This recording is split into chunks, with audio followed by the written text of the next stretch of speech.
And that was the beginning of almost an overnight light bulb event for me where, no, I can't drink milk anymore. I can't do this. I just can't do that. It's not ethical. Hey guys, it's Dean here. So today I wanted to talk about the Golden Rule. Of course, the Golden Rule, I think it's something that existed in different forms before Jesus taught it, and he kind of gave it a new twist, gave it a positive twist.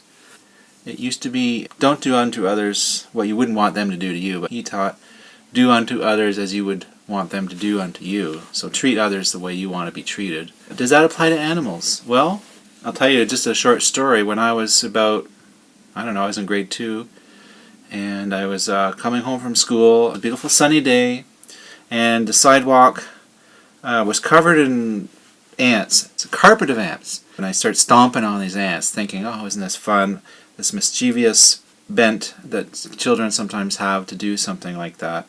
Fortunately, not a classmate, but someone, I think he was an older class, but I recognized him from my school, and he said, hey, stop that!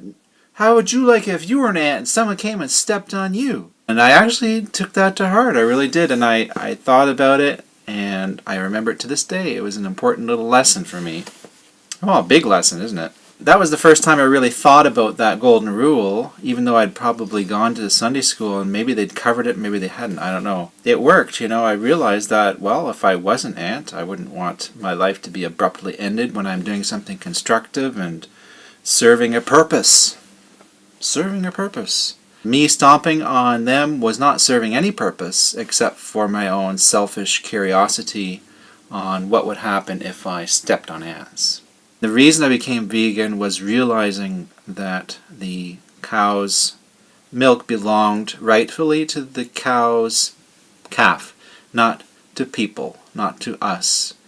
And that was the beginning of almost an overnight light bulb event for me where, no, I can't drink milk anymore. I can't do this. I just can't do that. It's not ethical. And that was the beginning of my vegan journey. So I think the Golden Rule applies. It doesn't apply when you think about it in terms of, well, if I was a rock, would I want someone to pick me up and throw me or cut me in half and use me as a foundation in a building? If I was a rock, I wouldn't be conscious. It doesn't work. Now, when I think about animals, yeah, it works. Thinking about bees, yeah, sure, insects, because these little, we don't understand what they're like, how conscious they are. An animal, we can certainly grasp more, especially even a pig. I mean, they're saying now pigs can be as smart as a 3-year-old child. So the Golden Rule applies to anything that has consciousness and is aware and is desiring to do something. I think obviously plants, and they have their own biological drive to succeed and to spread and to be fruitful. But it's different on that level. It's a very, very, to me, it seems like a kind of an unconscious thing. I think it's a mistake to look at animals and cows the same way you look at grass or trees, that they're, soulless, that, do carrots go to heaven? I don't think so. I really don't. I don't see that. Do cows go to heaven?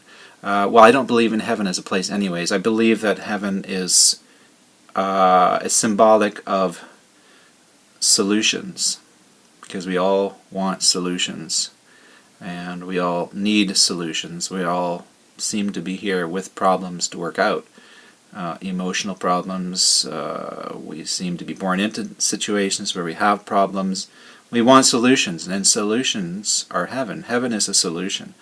So it's symbolic. I think animals have feelings for their own family, for their young.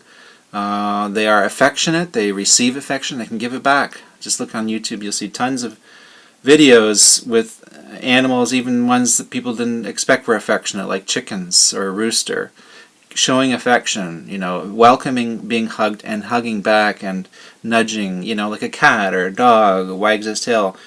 These are living, feeling creatures, and that comes from creations too, the idea of creations.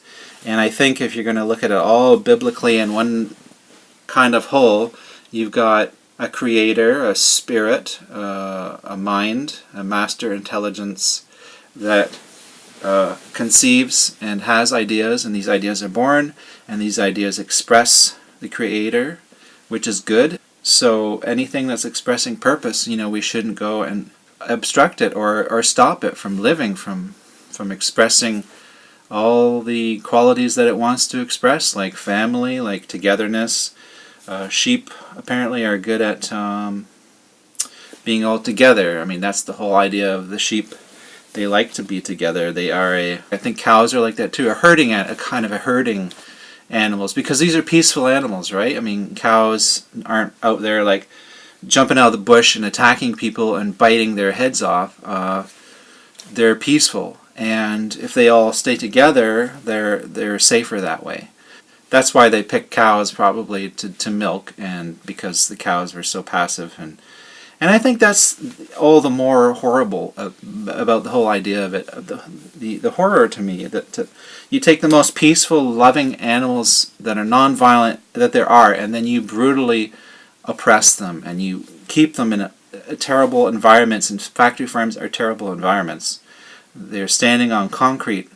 A lot of milk cows are lame, and they will still stand for a year or two in their lame condition until they can't anymore. They're in pain because they can't lie down in the concrete. It hurts their legs, so they stand up all the time.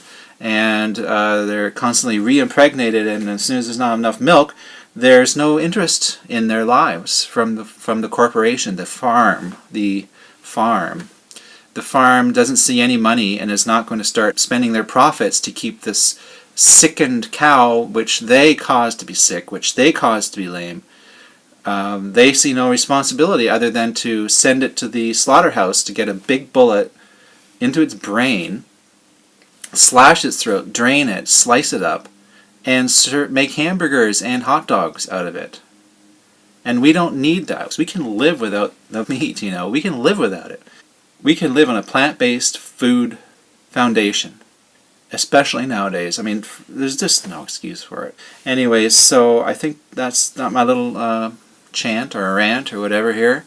If you're interested in this channel, please subscribe, and you'll see there's going to be lots more. Give it a thumbs up if you think that the Golden Rule applies to animals. Give it a thumbs up. Ciao.